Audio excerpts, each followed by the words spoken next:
You are listening to Productivity Straight Talk with your host, Amber De La Garza. Amber is a sought-after productivity coach, trainer, speaker, and writer who gives entrepreneurs the straight talk on personal productivity. No BS, fluff, or overused jargon. Just actionable strategies to get results and succeed in business. And here is your host, Amber De La Garza, the Productivity Specialist. Welcome, and thank you for listening to Productivity Straight Talk. Today is episode 87, 10 tips to make your fresh start last. If you are an entrepreneur who wants actionable solutions to maximize profits, reduce stress, and make time for what matters most, then you're in the right place, and I'm so glad you've joined me. I just want to give you a heads up that while I am eagerly bringing this episode to you, you can hear that I'm a little bit under the weather. So I will definitely apologize now, but I waited until I sounded at least this good. So I'm back with an episode for you this week. Before we jump into today's episode, I want to extend an invitation to those of you that are longtime listeners of Productivity Straight Talk. And if you're a first-time listener, grab a cup of coffee and I'll see you back here in 1 minute. I'm jumping in here to tell you that I have opened enrollment for my second round of Stop the Entrepreneur's Success Solution. Not familiar with it? It's my virtual group coaching and training program that moves your business from train wreck to full speed ahead. I'll teach you how to leverage yourself, your time, organization, and people to increase your profits, reduce stress, and achieve your biggest goals and get your life back. You deserve to run a business you love and are passionate about, one that you want to work early in the mornings and weekends, but you don't have to. One where stress and messes are annoyances of the past and you make transformations that last. We'll cover destination by design, mindset matters, life by choice, health is wealth, freedom to focus, power planner, task master, office space overhaul, digital detox, badass business systems, building your dream team, creating a trusted advisory council, and knowing who your posse is, and so much more. I know this program can make a huge positive impact on your business and you. And I'm not the only one saying so. Only halfway through the Stop program, my client Shelly said, "This is the best investment I have ever made in my business in 14 years." Do you want to stop struggling and start succeeding? Are you ready to get on the fast track to success in the new year? Come see what Stop the Entrepreneur's Success Solution is all about. There's only 12 spots available. The first round of the program was entirely full, so don't delay in checking out whether this program is for you. Click on over to theproductivityspecialist.com/stop, S-T-O-P, to discover what a game changer the program could be for you and your business. And now we're back to our regularly scheduled Straight Talk. My goal today is for you to pick up some pointers to keep your fresh start rolling through every month of the year so you can keep momentum from your fresh start going strong and accomplishing your goals. I'm looking forward to bringing this episode to you because you will discover the surest way to derail your success, how to most easily avoid burnout, why your next hire or fire could determine your success, tips for staying on a growth trajectory, planning strategies that actually work, ways to stay motivated, and so much more. So let's dive right in and get straight to it. Happy New Year. Have you ever heard the phrase zig when they zag? Well, that is exactly what we're doing here today. When everyone else is talking about New Year's resolutions and goal setting, I get it. It's a hot topic. And yes, it is that time of the year. But what I think we should be talking about is how will this year be different? I bet you've had goals before, right? Maybe even goals that you didn't quite achieve. I understand. The real question is how will you sustain past the optimistic and hopeful feelings you're having right now about 2019 because it's a fresh start to a new year. I get it. It feels like a start over, clean slate, new goals, perhaps even amnesty for goals not achieved last year, a fresh new planner, and 365 days of opportunity. But what really matters is how you stay the course, run the marathon, get back up when you're kicked down. This is the real talk I think we should be having. Not a wish and a hope that this year will be different. I'm sharing with you 10 tips to make your fresh start last. Now, as a reminder, your fresh start can be any time. It could be a Monday. It could be the beginning of the month. It could be the beginning of the quarter. And I get it right now when you're listening to this episode, most likely it's the beginning of the year. But every day that you open your eyes can be a new beginning. So whenever you're listening to this podcast, please know that these 10 tips to make your fresh start last, you can start today. Number 1, defend, fight, and focus on your goals like a dog with a bone. Have you ever watched your dog or someone else's dog get a bone in their mouth? And they are so laser focused on gnawing on that bone and protecting that bone that almost anything else is non-existent, including the occasional squirrel that will go by, or maybe it's the kids running through the house that would normally excite them. That dog is so focused on that bone. So in the visual here, all I could think of is you need to defend and fight and focus on your goals like a dog with a bone, which means that the next time something is vying for your attention or tempting you to squirrel off and commit to, you need to say no. You need to recommit to the goal at hand. Because what happens is when you're engaging in activities that don't align with your goals, you're just pushing your success further and further down the road, like kicking the bucket. And when that happens, we lose our enthusiasm for reaching that goal. We lose our optimism that it's possible to reach our goals. But what happened is oftentimes we self-sabotaged in distracting and giving into interruptions. And really, these show up in a lot of different ways in our businesses. It can show up in saying yes to too many things, saying yes to opportunities that are not in alignment with those goals. It could be yes to renegotiating blocks of time that are on your schedule. These are all ways in which you might fall prey to that actually distracts you from really defending, fighting, and focusing on your goals. The other thing that I want to say about this is nobody is going to fight and defend and protect your goals like you. You're never going to find somebody that jumps into your inbox and says, I'm here to help you defend and fight and reach your goals at the expense of everything else. Now, you'll have mentors and coaches and peers that will help you along your path, but ultimately it falls down to you. It is you that needs to defend and protect it. Only you know what it's going to take to reach those goals. What sacrifices do you need to make? Maybe at the cost of achieving those goals, you're willing to pay costs like less social nights out. And you'll hear that I said less social nights out. I do not mean no social nights out. We all need balance in our life. But if you find that socializing and going out in midweek is actually interfering with you showing up in your business the next day, are you willing to renegotiate that? Are you willing to cut back so that you can be focused on your goals? This will also take, tabling some really good ideas. Sometimes we're our own worst enemies in that we have a specific goal. We know what we want to accomplish. We have the strategy, and the very thing that gets in our way is the next great idea that we think needs to be started or executed on right now. And oftentimes that's at the expense of fully achieving the goal that you've already set for yourself. Whatever it looks like for you, whatever you're willing to say yes to, or to say no to, or to do less of, or more of, so that you can achieve your goals, I'm inviting you to do so because, again, at the end of the day, it's up to you. So I'm encouraging you to defend and fight and focus on your goals like a dog with a bone. Now, this leads me to number 2. Perform a quarterly RAP, R-A-P. And what that stands for is Review Action Plan. I'm a big believer in doing daily RAPs and weekly reviews.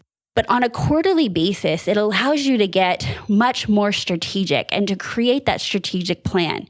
And the way that I teach RAPs with my clients is an entire process. It's a simplified process, but it's a solid process But what's important is that you are reflecting back on what worked, what didn't work, and how you're going to take that data and feedback and insights into the next quarter.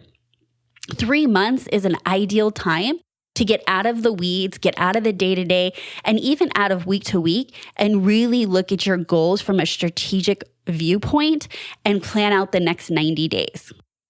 I strongly believe in creating a 90-day action plan every quarter because simply knowing your goals does nothing towards actually achieving them. Setting your goals is literally the first step to the process in which it takes to actually achieve them. What you need to do is have an action plan and execute on it. And that involves first breaking your goals down into smaller, manageable, but very actionable sub-goals, which fall under strategies and tactics. What I love about doing this on a quarterly basis is that it allows you to be super flexible. I think that at the beginning of the year, when a lot of people are talking about resolutions and goal setting, it's kind of assumed that that's on an annual basis. And while I believe your goal should be an annual goal, the way in which you strategically attain that goal should be reviewed on a quarterly basis.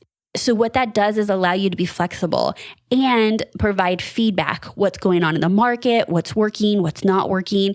And then you make course corrections. And 90 days is a perfect amount of time to try something consistently for 90 days to truly get enough data and feedback to determine if it's working or not. Number 3, get very clear about your high priorities. Now, if you've listened to this podcast for any length of time, you are very much aware of my definition of productivity. I know we have a lot of new listeners, so I want to review this with you. I define productivity as investing your best time into your best activities. What that means is that you must know what those best activities are. And it is your job to clearly identify what is it that if you invested your time in on a consistent basis will move the needle in your business and propel you towards your goals. Those are your highest priorities. If you step into this fresh start or the new year and you're not really clear about the activities that need to show up in your day and your week on a consistent basis, you will never truly be productive.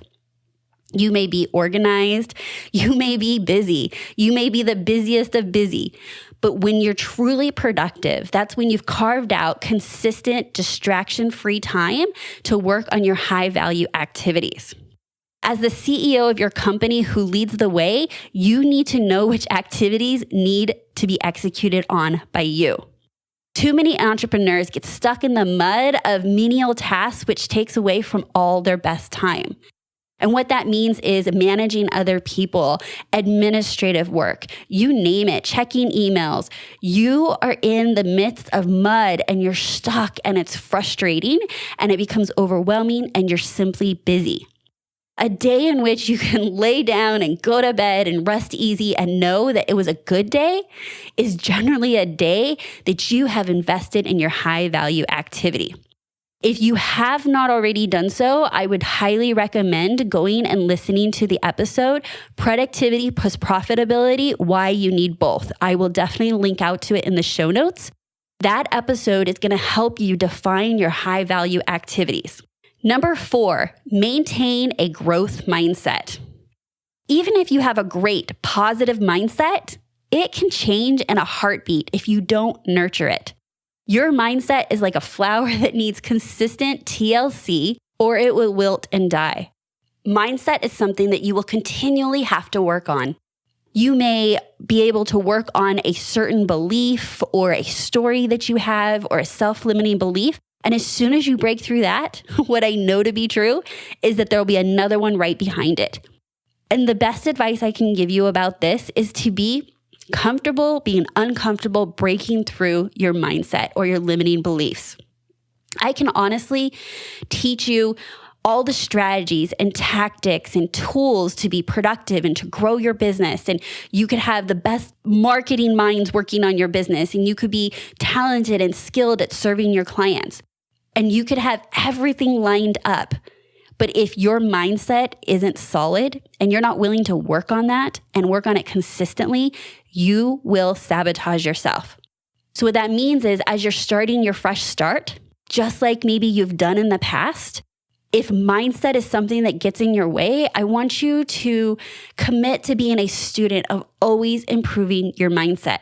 Growth mindset and improving it and working on it can be things like, do you need to exercise or meditate? I love saying daily affirmations. I have an entire episode about how to create success affirmations. And again, I will link to that in the show notes. If you're not already doing that, you want to definitely go take a listen to that episode. And if you're listening to this and thinking, affirmations are kind of lame or they're corny, please go listen to this episode. I don't do lame. I don't do corny. I am seriously having a conversation with you in that episode about how to create affirmations that are customized for you and the things that you're working on that will propel you towards achieving your goals. For me, some other ways in which I ensure that my mindset is right is I surround myself with amazing people. I have my own business coach. I read self-development books. There's a lot of things that I do and that I know that if I get on a regular schedule with, always helps me with my mindset. Number 5, celebrate your wins. Honestly, this seems so simple and may even seem obvious, or maybe you're thinking, why is she talking about celebrating your wins when we just started with a clean slate? I know that a lot of my listeners that I attract to this podcast are achievers, and you are successful, and you are someone that gets things done. And generally, you don't take the time to appreciate where you're at, what you've accomplished, and the wins that you have, big or small.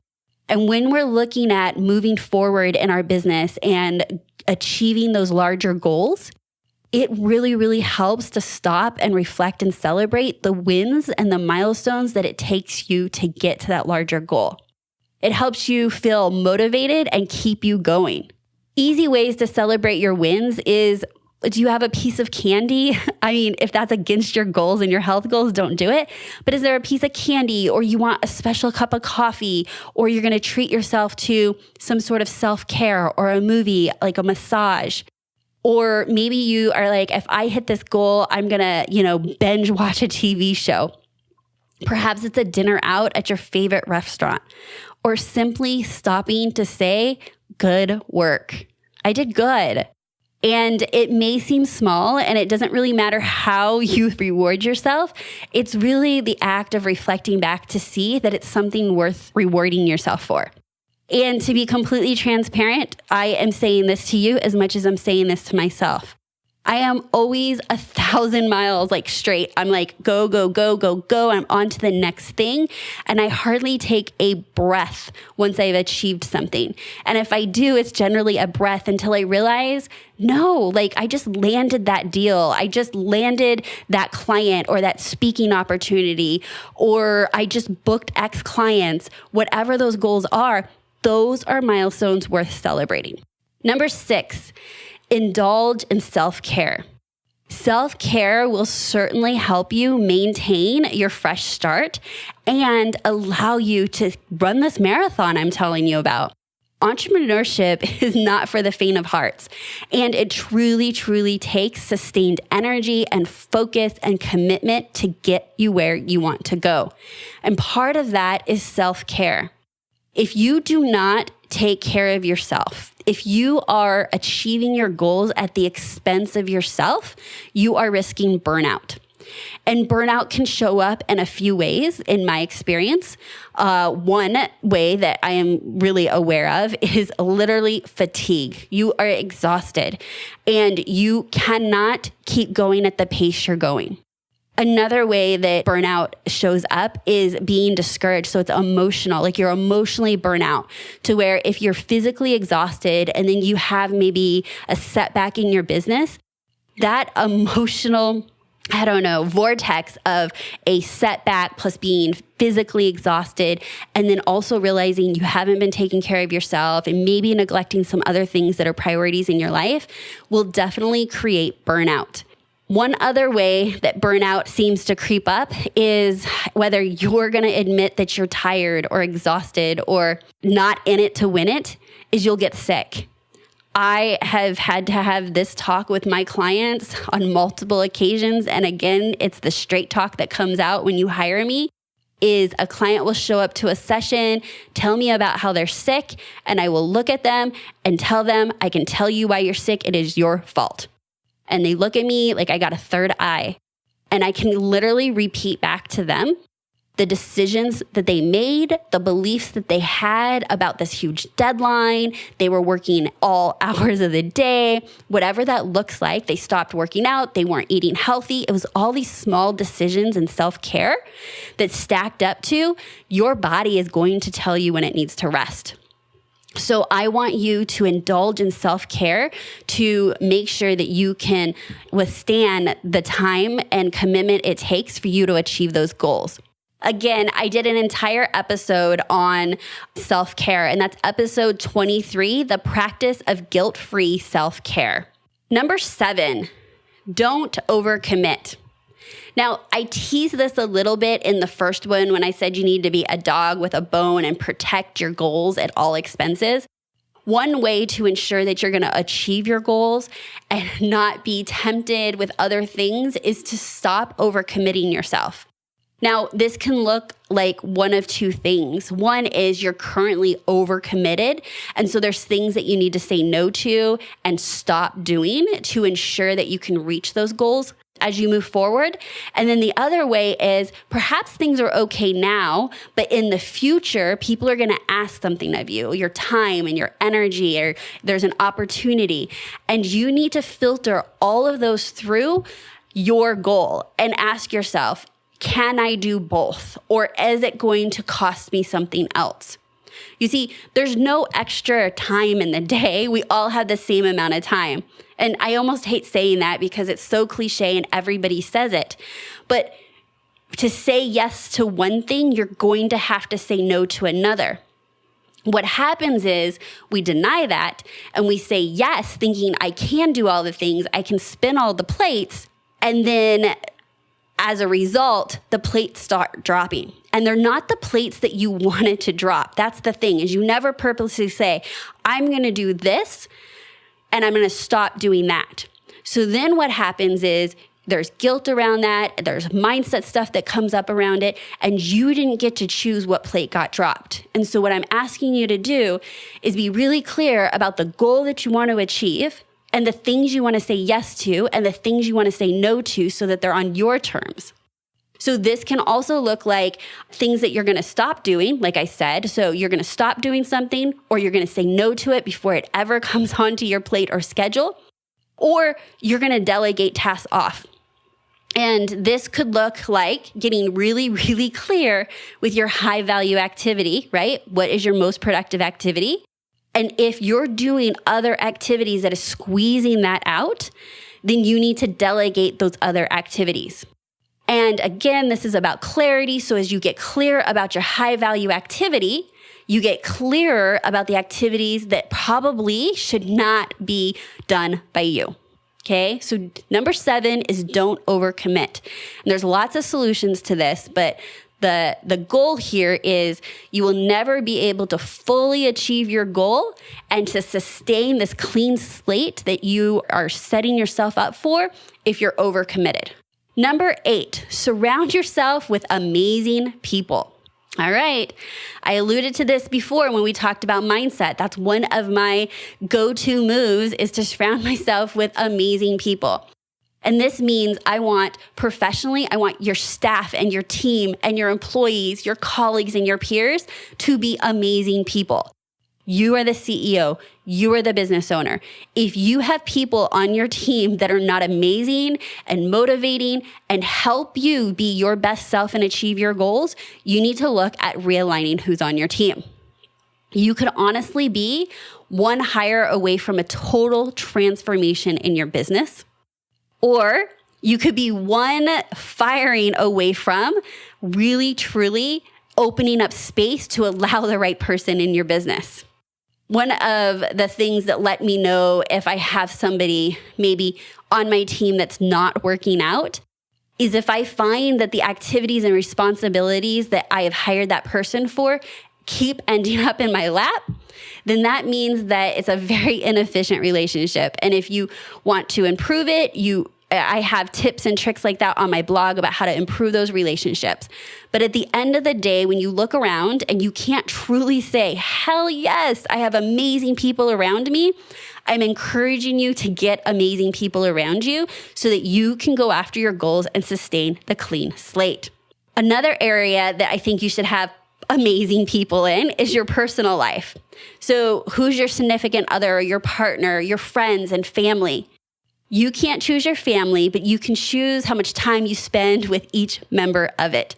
So if you find yourself hanging out with a family member, maybe it's a mother-in-law, maybe it's your own mom, an aunt, I don't know, fill in the blank, and you feel run down and you feel discouraged or your head's not in the right place, then you need to renegotiate the terms of that relationship and maybe make a personal choice to not hang out with them as much or to put boundaries up. One of the things that my STOP program students just went through was the exercise of saying no. And we did it around the holidays. And it was very interesting about how many of them actually, without any prompt, created boundaries and set expectations about the holiday experience that they wanted for their family. And I'm telling you that because it's completely okay. And if you have someone in your personal life that is stressing you out or distracting you because there's drama or any other thing that could possibly happen, that is not in alignment with you achieving your goals and staying focused and sustaining your clean slate. So I am a big encourager of being very proactive and very intentional about the people we have in our lives.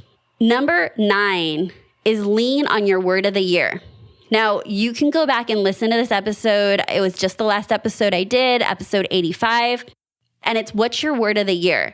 And in that episode, we discussed the importance of choosing a word of the year so that you can set a goal front and center and create laser focus of your intentions.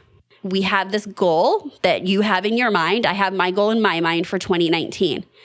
But leaning on your word of the year, if done right, creates intention with every decision you make, how you invest your time, what do you say yes to, what do you say no to.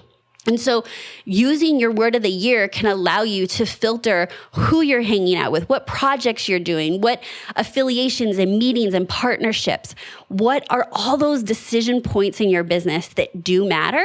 Can you filter that through your word of the year?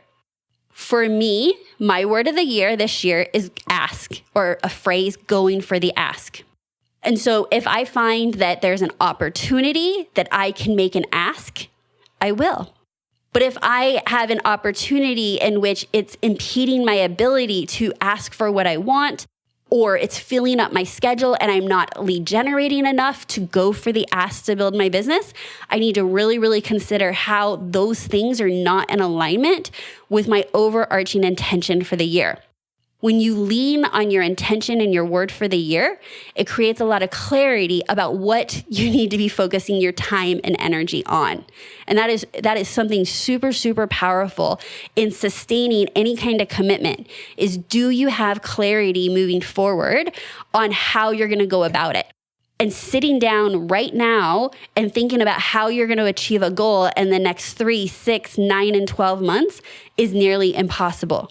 So what you need is tools at your fingertips that will allow you to lean on when those decision points need to be made. And one of those is having a word of the year. Number 10 is know that any day can be a fresh start. Sometimes entrepreneurship can feel like you're taking 2 steps forward and 1 step back, or even 1 step forward and 4 steps back. Don't let small defeats knock you off track and screw your mindset, making you think that you're not capable of success. If you have an intention of what it's going to look like and what is your ideal day and what is your ideal week, please know that is your ideal. There are going to be exceptions. Very rarely is what we plan out actually what happens. But when we plan out the strategy and the actionables and we're clear about how we're investing our time, we're much more closer to achieving that than if we go in it with no plan at all. You can have a bad day, but don't let that bad day roll into the next day and the next day. Just because things went sideways today and your kid got sick or you lost a big deal, do not allow that to lead into your next day and your next week and your next month. What I hear so often is, I will start next week. And then next week comes and it's like, well, that's close to the end of the month. I'm going to start at the beginning of the month. And then you get a false start and you're like, well, I'm going to start fresh the next quarter. Don't do that to yourself. Every single day is a fresh start. Any day could be your fresh start. Another thing that may happen to you over the next year is that you look up and you realize that you're not on target for your goal. Right? So if you want to make X amount of dollars and you've gone through the first quarter and you're not a quarter of the way through your revenue goals, that may feel discouraging to you. And really, you have two options. You can adjust your goal, which typically would be down, right? You're going to adjust it down thinking what's possible over the next 3 quarters, or you can adjust your actions. And that's what I'm asking you to do. So remember, I was referencing doing a quarterly wrap. Your quarterly wrap is just that. It's an opportunity to look and see what's working and what's not working and to make adjustments. And those adjustments are not necessarily adjustments on the goal, but adjustments on the strategies and tactics it takes to get there. I thought to do this episode now because, of course, it's a fresh start. It's the new year and everybody is embracing the New Year's resolution and banking on their fresh start. But I encourage you to embrace the truth that every day is a new day. Today and any day can be a fresh start, but you have to make the choice. The choice to be your best self, the choice to be most productive, the choice to defend and fight and go after your goals like a dog with a bone. You have to take the appropriate forward action so that you can see the change and get the results. Your fresh start is always just one choice away. It's easy to declare a fresh start, especially when everyone around you is vowing to make their own fresh start for the new year. It's all over social media. It's in our email boxes. Everybody is talking about the fresh year. The challenge lies in making the fresh start last. So don't fall off course and wind up right back where you were at the end of the previous year, drowning in uncompleted projects and uncompleted tasks and unachieved goals. Make this year different and use my tips to grab the reins, stay on track, get back up when you fall down, and make your fresh start last through 2019 and beyond. And as a reminder, if you want help achieving your goals in 2019, go take a look at my program, Stop the Entrepreneur Success Solution. I am really excited about the opportunity of opening enrollment and working with a handful of amazing entrepreneurs. And if you feel like that may be you, don't stop. Go take a look at it, read through it, and if you have any questions, we can jump on a discovery call to truly see if this is a fit for you. I am looking forward to chatting with you soon about the program and seeing you on the inside. You can go to theproductivityspecialist.com/stop, STOP. I have loved having you listen to this episode of Productivity Straight Talk, but I need to be straight with you. No change, no change. Without taking action, nothing will change for you and your business. So, based on what you learned today, based on what you heard me talk about, what are you willing to take action on? What's interesting is this entire episode was about what action will you take differently this time for this fresh start that you may have not done in the past that will ensure your success. I am certain that maybe 1, 2, 3, maybe even all of the tips I shared with you hit home. But what's important is that you choose one. Take action. Commit to it. Build upon that. Choose another. Do not leave this episode overwhelmed thinking you need to do all the things. I gave a top 10 because everyone listening has a little bit of a different challenge. And ideally, you're doing all of the things, but you're not going to be doing all the things today, starting today. So I want you to pick the one that's resonating with you the most. Commit to it. And if you want to, drop inside our Productivity Straight Talk private Facebook community and let us know what you're committed to. Let us know what you're working on. And once you get that one under your belt, work on the next one and work on the next one. And I am certain that over time, you will see the sustained results you're looking for in your business. I want to thank each of you for taking the time to be loyal listeners of Productivity Straight Talk and sharing Productivity Straight Talk with other entrepreneurs that you feel this would be valuable for. Before we close out, I have a special thank you going to username 2GetJohn, who recently said, there are many people who offer tips on improving productivity, but Amber De La Garza goes beyond just sharing tips and connects with her listeners to help them think and act productively. It is the productivity version of the adage, teach a person to fish. Listen in and you will be fed great information and techniques. Connect and become a regular and learn to be the person who can find your own solutions, your own growth, and yes, your most productive self. Slow down to go fast. Didn't get it? Listen and you will. Thank you to Get John. So that's my straight talk for you today. And until next time, have a productive week.